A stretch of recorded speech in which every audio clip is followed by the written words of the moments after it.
Hello guys, good morning. कैसे हैं आप सब? उम्मीद है बहुत ही बढ़िया होंगे। फ्रेंड्स, आज हम पढ़ने वाले हैं जनरल स्टडीज़ का प्रैक्टिस सेट नंबर 46 और यहाँ आपको प्रोवाइड होते हैं 20 क्वेश्चन। एक क्वेश्चन मैं आपसे पूछता हूँ जिसका आंसर आपने कमेंट बॉक्स में कमेंट करना होता है। ये सभी क्वेश्चन आपके लिए वेरी इंपॉर्टेंट क्वेश्चन है एलटी ग्रेड के एग्जाम के लिए, साथ ही अदर गवर्नमेंट सेक्टर के एग्जाम देते हैं वहाँ भी आपके लिए वेरी इंपॉर्टेंट क्वेश्चन होंगे। इन क्वेश्चनों को आप पीडीएफ में भी डाउनलोड कर पाएंगे, डिस्क्रिप्शन बॉक्स में लिंक मिल जाएगा। साथ ही आप हमारे टेलीग्राम चैनल नेक्स्ट फेम को जरूर ज्वाइन कर ले और वहां से भी आप इसको डाउनलोड कर पाएंगे with answers. So guys, start करते हैं हम अपनी आज की क्लास को।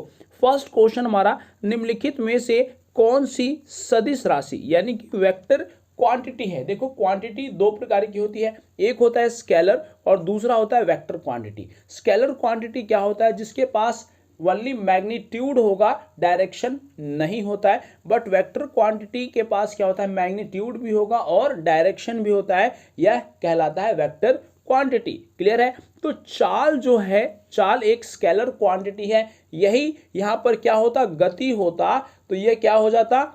यह वेक्टर क्वांटिटी हो जाता है। क्लियर है? वहीं द्रव्यमान क्या है? यह भी स्केलर क्वांटिटी है। दूरी क्या है? यह भी स्केलर क्वांटिटी है। बट विस्थापन क्या है? एक वेक्टर क्वांटिटी है। क्लियर है? तो राइट आंसर यहां पर क्या हो जाएगा? विस्थापन इज द राइट आंसर।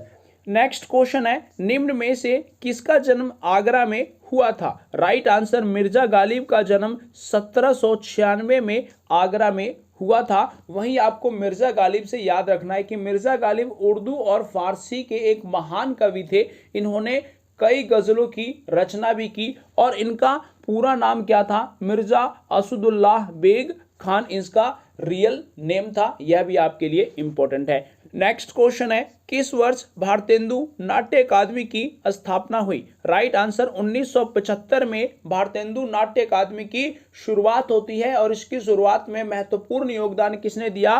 राज बिसरिया ने महत्वपूर्ण योगदान दिया। यह आपके लिए इंपॉर्टेंट है। और इसकी स्थापना कब हो जाती है? 2 जुलाई 1975 को।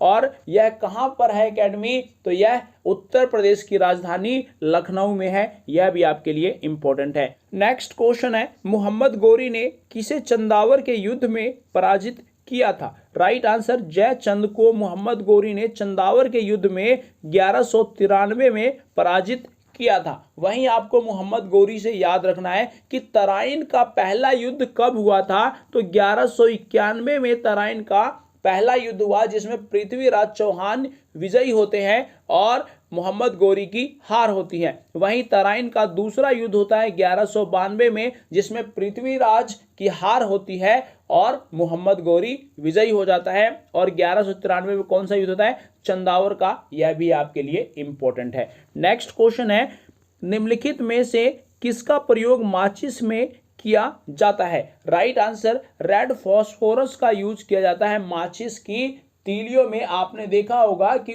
सबसे ऊपर टॉप पे रेड फास्फोरस यूज होता है जिसको जलाया जाता है। क्लियर है? नेक्स्ट क्वेश्चन है, समुद्रगुप्त के प्रयाग प्रशस्ति वाले स्तंभ पर निम्न में से किसका लेख मिलता है? राइट आंसर क्या होगा? जहांगीर का लेख मिलता है समुद्रगुप्त के प्रयाग प्रशस्ति पर। वहीं जहांगीर के लेख को किसने लिखा था? मीर अब्दुल्ला मुश्किन कलाम ने। यह भी आप याद रखेंगे। साथ ही आपको समुद्रगुप्त से क्या याद रखना है कि समुद्रगुप्त गुप्त डायनेस्टी के थे और गुप्त डायनेस्टी की स्थापना किसने की? श्री गुप्त ने। समुद्रगुप्त को भारत के नेपोलियन के नाम से भी जाना जाता है। समुद्रगुप्त ने हुनों के आक्रमण को भी रोका था। इसको भी आपने याद रखना है। समुद्रगुप्त ने सिक्के चलवाए जिसमें उन्हें वीणा वादक के रूप में भी दिखाया गया है। इसको भी आप ध्यान रखेंगे। नेक्स्ट क्वेश्चन है, पॉलिटिक्स इन इंडिया पुस्तक किसने लिखी है? राइट आंसर, रजनी कोठारी ने लिखा है पॉलिटिक्स इन इंडिया। इस पुस्तक को 1970 में किसने प्रकाशित किया था? ओरिएंट ब्लैक स्वान ने प्रकाशित किया था। यह भी आपके लिए इंपॉर्टेंट होगा। नेक्स्ट क्वेश्चन है, लेस पुस्तक के लेखक कौन है? Right answer, Andrew Sean Greer Less पुस्तक के लेखक हैं और यह कहाँ के हैं? तो यह अमेरिका के हैं। इन्होंने इस पुस्तक को कब प्रकाशित करवाया था? 2017 में और 2018 में इसे फिक्शन के लिए पुलित्जर पुरस्कार भी दिया गया, यह भी आपके लिए इंपॉर्टेंट होगा। नेक्स्ट क्वेश्चन है, निम्नलिखित में से कौन छत्तीसगढ़ में स्थित है? राइट आंसर, इंद्रावती राष्ट्रीय उद्यान नेशनल पार्क छत्तीसगढ़ में स्थित है और छत्तीसगढ़ की राजधानी क्या है? रायपुर। नेक्स्ट क्वेश्चन है, पेनिसिलिन की खोज किसने की थी? राइट आंसर, अलेक्जेंडर फ्लेमिंग ने पेनिसिलिन की खोज की और कब की? 1928 में। अलेक्जेंडर फ्लेमिंग किस कंट्री के हैं? तो यह स्कॉटलैंड के हैं और पेनिसिलिन पेनिसिलियम नामक फंगस से तैयार किया जाता है। नेक्स्ट क्वेश्चन है, कर्नाटक के श्रवणबेलगोला में व्यवस्थित गोमतेश्वर की मूर्ति की ऊंचाई कितनी है? राइट आंसर, 57 फीट गोमतेश्वर की मूर्ति की ऊंचाई है और इसका निर्माण किसने करवाया था? गंग डायनेस्टी ने इसको बनवाया था, यह आपके लिए इंपॉर्टेंट होगा। यह भी आपको याद रखना है कि यही श्रवणबेलगोला है जहां पर चंद्रगुप्त मौर्य ने अपने प्राण त्याग दिए थे और चंद्रगुप्त मौर्य ने अंतिम दिनों में किस धर्म को अपनाया था? जैन धर्म को अपनाया था और जैन धर्म का यह एक प्रमुख स्थान भी है गोमतेश्वर की मूर्ति। जैन धर्म के संस्थापक के रूप में किसे जाना जाता है? महावीर जैन को। और जैन धर्म में गुरुओं को तीर्थंकर बोला जाता था। पहले तीर्थंकर कौन होते हैं? ऋषभ देव। और वहीं अंतिम तीर्थंकर यानी कि 24वें तीर्थंकर कौन हुए? महावीर जैन। महावीर जैन को रियल संस्थापक माना जाता है जैन धर्म का, यह आपके लिए वेरी इंपॉर्टेंट है। और चंद्रगुप्त मौर्य ने श्रवणबेलगोला में अपने प्राण त्याग दिए थे। चंद्रगुप्त मौर्य ने किस डायनेस्टी की स्थापना की? तो मौर्य डायनेस्टी की स्थापना की थी चंद्रगुप्त मौर्य ने। नेक्स्ट क्वेश्चन है, अ पैसेज टू इंडिया किसके द्वारा रचित है? Right answer, E.M. फोस्टर ने लिखा है a passage to India. Next question है, अंतरराष्ट्रीय योग दिवस कब मनाया जाता है? राइट आंसर, 21 जून को प्रत्येक वर्ष अंतरराष्ट्रीय योग दिवस के रूप में मनाया जाता है। नेक्स्ट क्वेश्चन है, कार की बैटरी में किसका इस्तेमाल होता है? तो राइट आंसर क्या होगा? सल्फ्यूरिक एसिड का कार की बैटरी में यूज किया जाता है। और सल्फ्यूरिक एसिड का फॉर्मूला क्या है? H2SO4। सल्फ्यूरिक एसिड को किंग ऑफ एसिड के नाम से भी जाना जाता है। क्लियर है? नेक्स्ट क्वेश्चन है, निम्नलिखित नदियों में किसका उद्गम भारत में नहीं है? राइट आंसर, सतलुज नदी का उद्गम भारत में नहीं है, यह तिब्बत से निकलती है और भारत में बहती है। यह आपके लिए इंपॉर्टेंट है और काफी कंफ्यूजिंग क्वेश्चन है क्योंकि स्टूडेंट को लगता है सतलुज नदी तो भारत में बहती है, तो भारत से निकलती है, बट यह रियल में तिब्बत से निकलती है। क्लियर है? नेक्स्ट क्वेश्चन है, निम्न में से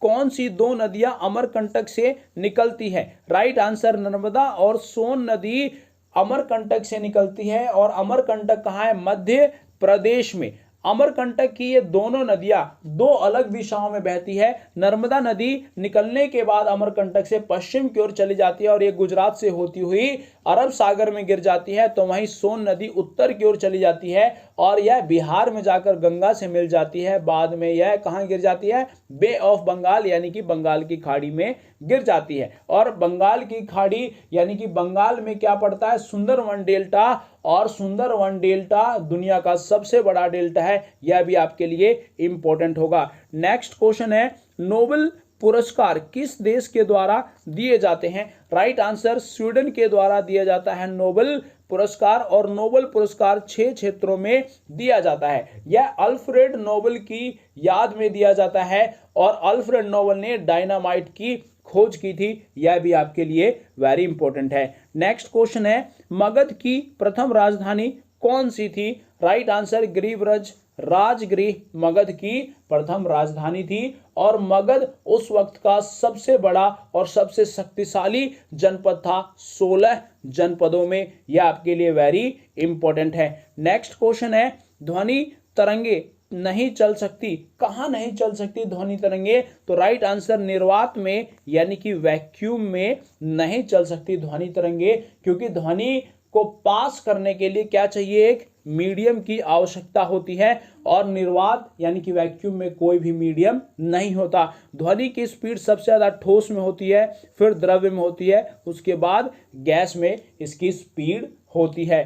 क्लियर है? नेक्स्ट क्वेश्चन है, सोलर सेल में कौन सा तत्व उपयोग किया जाता है? इसका राइट आंसर क्या है? Silicon, cerium, astatine, vanadium. क्या है इसका राइट आंसर? आपने कमेंट बॉक्स में कमेंट करना है। नेक्स्ट क्वेश्चन है, पाचन होने पर प्रोटीन किसमें परिवर्तित हो जाता है? राइट आंसर अमीनो एसिड में परिवर्तित हो जाता है पाचन होने के बाद प्रोटीन। और प्रोटीन को क्या कहा जाता है? बिल्डिंग ब्लॉक एलिमेंट के नाम से जाना जाता है प्रोटीन को। सो गाइस, ये थे आज के सभी जनरल स्टडीज के important questions. Hope so friends ये क्वेश्चन आपको समझ में आ रहे होंगे। आप इन सभी क्वेश्चनों के नोट्स बनाते चलिए, याद करते चलिए।